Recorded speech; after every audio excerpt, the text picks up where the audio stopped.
Bem-vindos ao Intervalo Literário. Hoje nós vamos falar de um assunto espinhoso e de um livro introdutório. A gente vai falar desse livro aqui, ó, que está esgotado em todos os lugares. Eu postei lá no meu Instagram e vocês ficaram loucos perguntando onde é que tem para comprar. Não tem para comprar, mas eu adianto que a editora está fazendo uma nova tiragem, então aguardem que lá vem mais.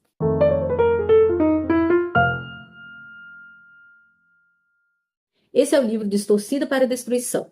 Como o Somente a Bíblia fez do mundo um lugar pior. Donald Johnson. Esse é um livro que vai tratar dos pecados. Ele vai tratar de problemas seríssimos que o Solo Escritura não teve condição de erradicar, de pregar contra. E teve alguns até que eles fomentaram, né? O Solo Escritura ajudou a fomentar pecados específicos lá nos Estados Unidos, né? E esse autor vai fazer uma análise dos Estados Unidos, da Igreja dos Estados Unidos, da população, da cultura lá nos Estados Unidos, tá bom, gente? Só que assim, não tem por que você não fazer a transposição, né? Pecado é pecado, pessoa é pessoa, então é totalmente transponível. Você pode, assim, transpor para o Brasil. Esse autor já foi protestante, certo? É o Donald Johnson. Ele é cineasta, palestrante, apresentador de programa de rádio, é bacharel em teologia, missões e estudos interculturais. Ele é mestre em apologética cristã pela universidade, gente, não sei falar o nome dessa universidade, Biola, não sei, e mestre em teologia pela Universidade Franciscana de Steubenville. Ele é fundador e presidente da Runway Planet Pictures e Don Johnson Media. Os projetos de Don incluem os documentários Aí é Unprompted, Convinced and Disconnected, bem como o livro How to Talk to a Skeptic. Dom e sua esposa têm 4 filhos e moram no sul da Califórnia. Esse livro tem 4 capítulos e uma conclusão, tem introdução, 170 e poucas páginas, tá? Eu queria já pedir, assim, queria agradecer o Juliano, tá bom? Que me emprestou esse livro. Só que eu, descabeçada, esqueci que esse livro era emprestado, deixei à mercê das crianças, como eu faço com os meus livros. E eles riscaram o livro, eu risquei o livro, eu marquei tal. Qual foi a minha surpresa, né? Que eu entrei na internet para comprar um novo exemplar, para eu ficar com esse e dar um novo pro Juliano, e não tem lugar nenhum, né? Entrei em contato com a editora, e a editora disse que vai fazer uma nova tiragem. Então, ele era protestante, e ele vai contar pra gente que ele viveu numa família onde o solo escritura era verdade absoluta. Lá na casa dele, tudo girava em torno da Bíblia. Tudo. Então, ele viveu esse contexto e ele diz que, olhando para trás, ele percebe o quanto que ele perdeu. Olha só que interessante. O quanto que ele perdeu das escrituras por causa do solo escritura. Né? Ele diz assim que ele falou, eu sou muito grato, né, pelo meu contato com as escrituras na minha infância, que foi maravilhoso. Só que também hoje eu vejo o quanto que eu perdi, né? O quanto das próprias escrituras eu não via por causa do solo escritura. Achei essa parte interessante porque realmente a gente fica muito restrito, né? A gente tem muitas coisas da tradição, da história da própria Bíblia, a nossa visão fica muito afunilada, porque ele fala, nós tínhamos teólogos, professores, nós tínhamos pastores a quem nós dávamos autorização para ser o nosso magistério. E mesmo assim a gente não aceitava o fato de ter tradição e magistério interpretando a Bíblia. Então, na verdade, é um emburrecimento, né? Você está fazendo uma coisa que você não admite. Eu não admito que tenha magistério para explicar a Bíblia e tal. E ele vai dizer o seguinte que também, que ele hoje compreende que o solo escritura não é um princípio unânime, ele não é unívoco, né? Então as pessoas que falam, solo escritura, tá falando de quê? Tá falando de que a Bíblia tem suficiência material para tudo da fé e da prática? Ou que ela é a única que tem autoridade e infalibilidade? Então, assim, existem pessoas que pensam coisas diferentes a respeito do solo escritura e parece que está todo mundo falando a mesma coisa e não é, né? Então, tem outro livro aqui que eu estou lendo sobre solo escritura, aonde ele fala, se você combate a visão menos radical do solo escritura, você, por conseguinte, né, acaba combatendo as mais radicais. Então, eu acho que ele vai tratar aqui de todas as formas, mas falando para os menos radicais, certo? Esse livro é de caráter introdutório, tá? Não é como esse aqui, ó. Não somente pelas escrituras que é da Edições Cristo e Livros, do Robert Sungenes,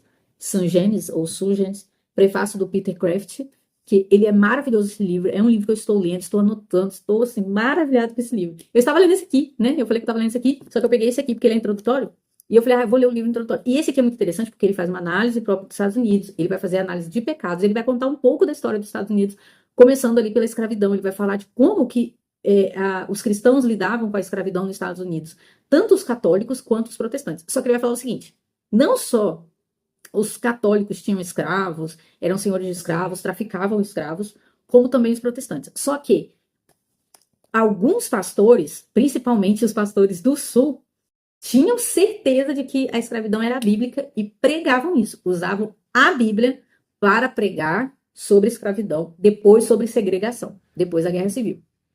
E aí, ele vai falar, a Igreja Católica sempre condenou a escravidão. E eu achei isso muito legal. Ele pegou todas as encíclicas que o Papa fazia a respeito da escravidão e falava, olha, isso aqui é o que a igreja falava. Agora, se o pessoal da igreja não obedecia, eles estavam excluídos da igreja por desobediência. Mas na igreja protestante não tem esse mecanismo. Então, o protestante que falava a favor da escravidão, quem que ia chegar para ele e falar que estava errado?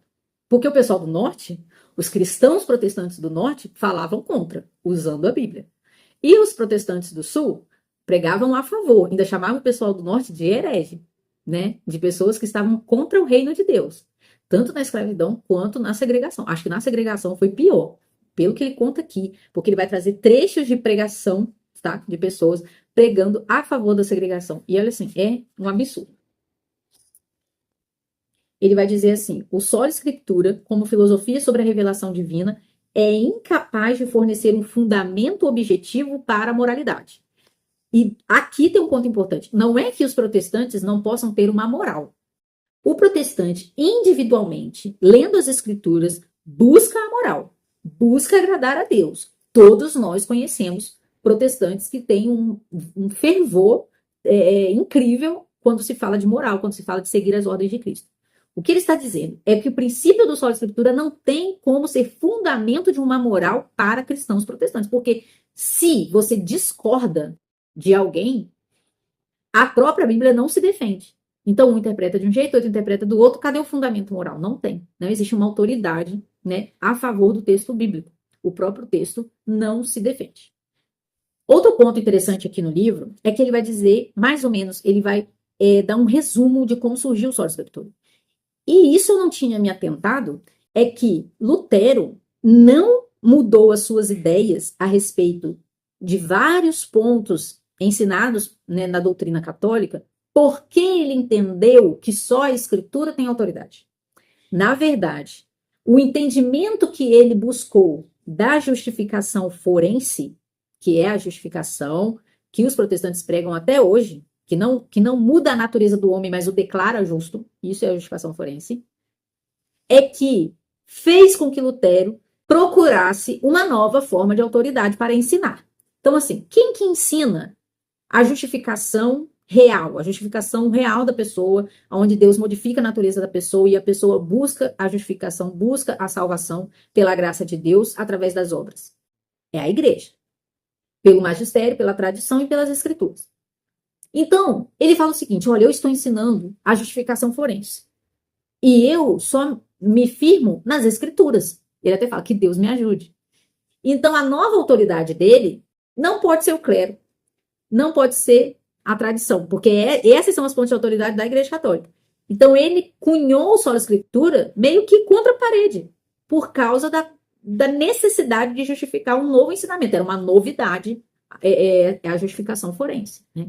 Louis Boyer explica, é certo que o raciocínio de Lutero não se originou a partir de alguma teoria geral sobre a autoridade em matéria de fé que o levou a uma conclusão particular sobre a autoridade. Ao contrário, foi uma intuição viva a respeito da salvação que cristalizou a sua visão de Bíblia. Então, não é que as novas doutrinas vieram da Bíblia, é que a nova forma de autoridade veio da intuição de Lutero, de que a autoridade da igreja estava errada. Ele fala assim, ó, o apelo de Lutero a um novo padrão epistemológico para a teologia aconteceu por ele estar encurralado Não porque ele, de repente, descobriu ou redescobriu uma verdade escondida desde os primórdios da igreja. O solo escritura foi, então, reflexivamente compreendido e ensinado como meio pelo qual ele pôde sustentar o seu ensino sobre a justificação. Ele precisava de uma autoridade concorrente para se opor à igreja católica. E o solo escritura veio bem a calhar. Daqui para frente, o autor vai falar sobre a escravidão, sobre os textos que os pastores usavam para justificar a escravidão. Ele vai falar, né, sobre a questão da maldição de Cã.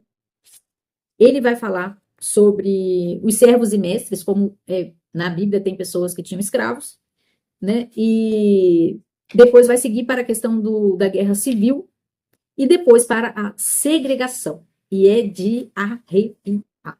É de arrepiar. Porque na Bíblia, eles organizam os versículos para que faça sentido na cabeça das pessoas, para que fizesse sentido na cabeça das pessoas ter os seus escravos.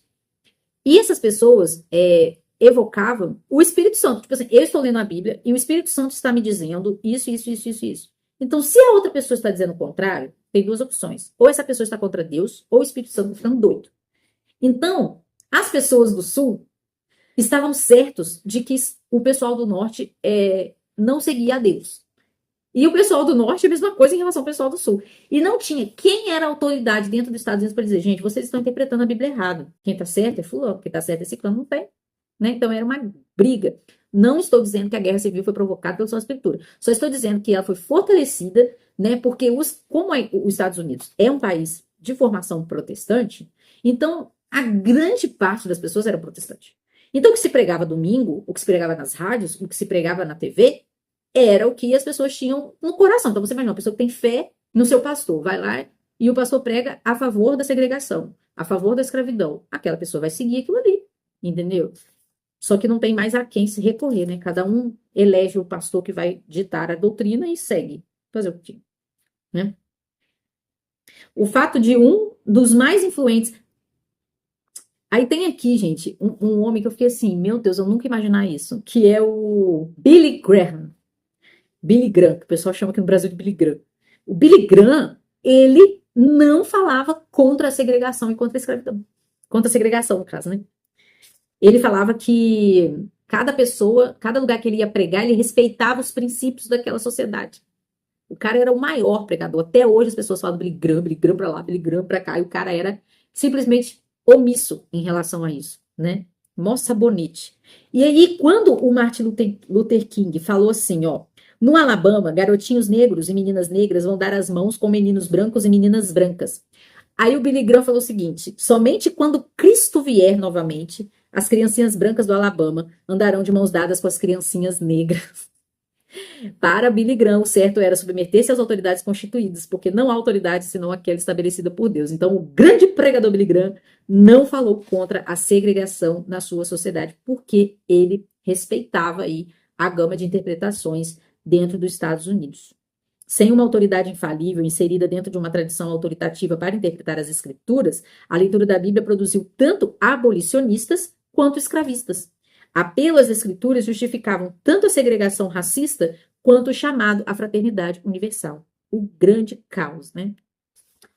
E aí, aí depois ele vai falar de várias coisas, principalmente aqui da usura, do furto, do consumismo, da gula, da imoralidade.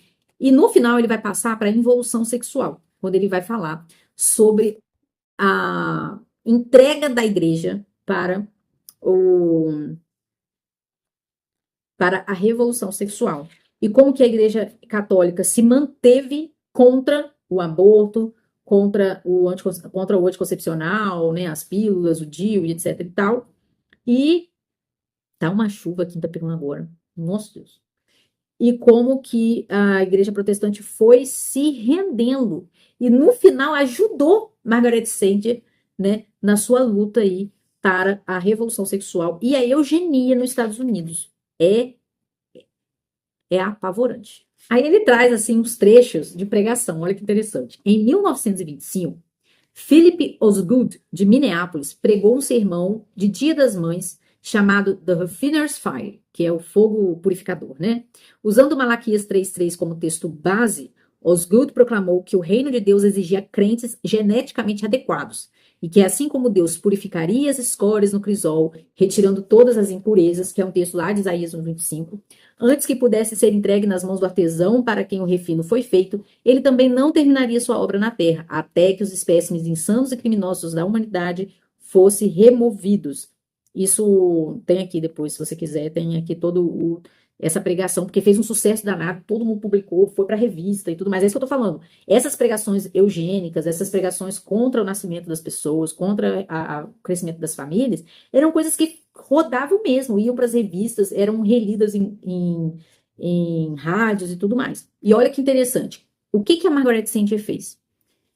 A abertura vida, né, a pregação contra a pílula do dia seguinte, contra o anticoncepcional, contra o DIU, contra, eu nem sei se existia DIU na época, contra o aborto, contra a laqueadura, contra a esterectomia, eram coisas pregadas pela Igreja Católica.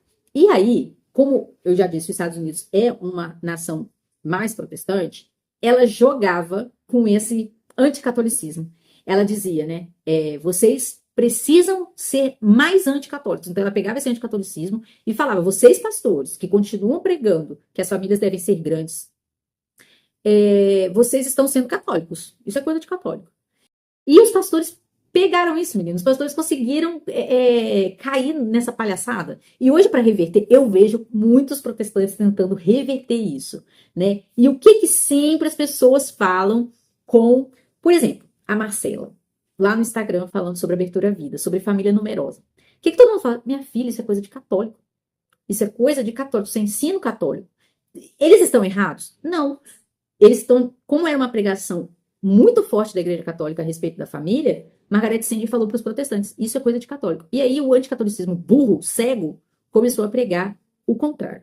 Depois dele descrever toda essa briga, né, na época da contracepção entre protestantes e católicos, ele ainda vai falar que esse livro aqui, não importa o tanto que reescreva, que reedite, ele vai ficar muito atrasado, porque agora tem a questão do transgenismo, dos transgênicos, dos transexuais, né, e esse tipo de coisa entra muito fácil dentro da igreja protestante, né? É muito mais fácil você ver uma igreja protestante até mesmo voltada para esse público do que uma igreja católica, né? É muito mais tranquilo que uma pessoa homossexual, uma pessoa transexual, consiga encontrar na Bíblia várias interpretações que deixem eles livres, né? Você vê um culto nesse tipo de igreja, as pessoas estão ali e você fala, gente, olha só, né? É um culto que não se difere muito de um culto de uma igreja que não é assim, que não tem esse público, né? Que não tem a pregação voltada para essas pessoas. Por quê? Porque se adequa muito fácil, né? E não tem ninguém que possa ir lá e falar, minha filha, fecha isso aqui, fazendo favor, que isso aqui não é a igreja de Cristo, que isso aqui não é uma pregação bíblica. Já fala, meu filho, não é pregação bíblica no seu pensamento, na sua opinião, na nossa é. Então, esse ele vai tratar exatamente disso, em vários assuntos ele vai trazer isso à tona. Não existe um mecanismo no solo escritura que sirva de fundamento firme para a moral. Não existe, infelizmente, né? E no final aqui, ele vai indicar a leitura da Teologia do Corpo, né? Que é uma série de pregações de São João Paulo II a respeito da natureza do casamento, do corpo, da moral sexual. E é muito importante que a gente conheça, né, esse material também. Então, gente, eu espero que vocês tenham gostado. Essa resenha ficou muito pior do que eu imaginava. Queria fazer uma resenha bem assim, detalhada, mas eu realmente escolhi fazer uma conversa com vocês. E como esse assunto vai aparecer muito mais aqui, então a gente vai falar muito mais profundamente sobre as definições do solo escritura, a história do solo escritura, como combater o solo escritura. Tudo isso vai vir bem mastigado aqui para o canal, tá? Então fica aí a minha indicação. Esperem que vai chegar uma nova tiragem do livro. O livro é muito bom. Eu recomendo de verdade que vocês adquiram para começar a ler sobre esse assunto. Se você já não tem outro livro aí na sua casa, entendeu? Então assim, eu tenho um livro aqui sobre solo escritura. Lê esse que você tem em casa. Aí se você quer se aprofundar, pega esse também, né? E aqui tem uma coisa muito legal que são as encíclicas, que você pode pesquisar e ler todas elas. É importante você saber que a igreja foi sempre contra a contracepção e o aborto, e contra a escravidão, e contra a segregação. Se os católicos faziam errado, eram em desobediência ao Santo Papa, ok? Isso é importante. Então, esse é um ponto também muito bom desse livro. Ele traz essas encíclicas para a gente ler. Vai lá no site do Vaticano, pesquisa lá para ler. Então, gente, um abraço. Deixa aqui o seu joinha, seu comentário, se inscreve no canal e até o próximo vídeo.